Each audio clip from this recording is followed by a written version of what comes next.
السلام علیکم بھائی جان، آپ سے ایک بات کرنی ہے. جی آپ کتنی دیر سے باتیں کر رہے ہیں اور پانی ضائع ہو رہا ہے. آپ نے کم از کم 30 گلاس پانی ضائع کیا ہے. تو آپ باتیں کم کریں، پانی ضائع مت کریں. آپ وضو کریں. ٹھیک ہے جی.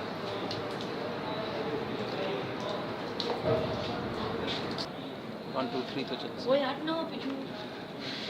آپ کو میں نے اس لیے باہر بلایا ہے مسجد سے کہ آپ دونوں وہاں بیٹھ کر باتیں کر رہے تھے، آپ کے نلکے کھلے ہوئے تھے اور پانی ضائع ہو رہا تھا.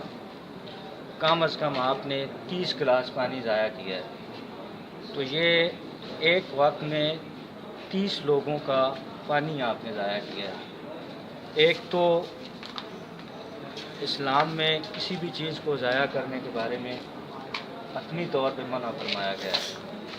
دوسرا، آپ نے اپنے پانی کو سیو کرنا ہے، بچانا ہے، تاکہ آئندہ آنے والی جو نسلیں ہیں وہ ایک ایک بوند کو ترسیں نہیں.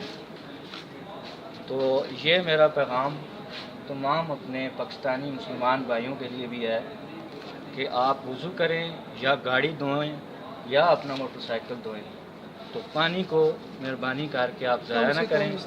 کم سے کم استعمال کریں، جتنا ضرورت ہو اتنا استعمال کریں. شکریہ. اسی طرح جب آپ گاڑی کو دھوئیں یا بائک کو دھوئیں گھر میں، تو آپ اس طرح بالٹی میں پانی بھر کے رکھ لیں. اس طرح پانی بھر کے رکھ لیں.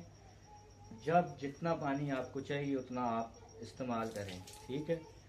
اگر آپ براہ راست پائپ سے دھوئیں گے تو اس کا یہ نقصان ہوتا ہے کہ جب آپ اس پر کپڑا ماریں گے یا صرف استعمال کریں گے تو یہ تو استعمال نہیں ہوگا لیکن پانی ضائع ہوتا رہے گا. تو بہتر ہے کہ آپ اس طرح بالٹی بھر کے رکھ لیں تاکہ پانی ضائع نہ ہو. شکریہ.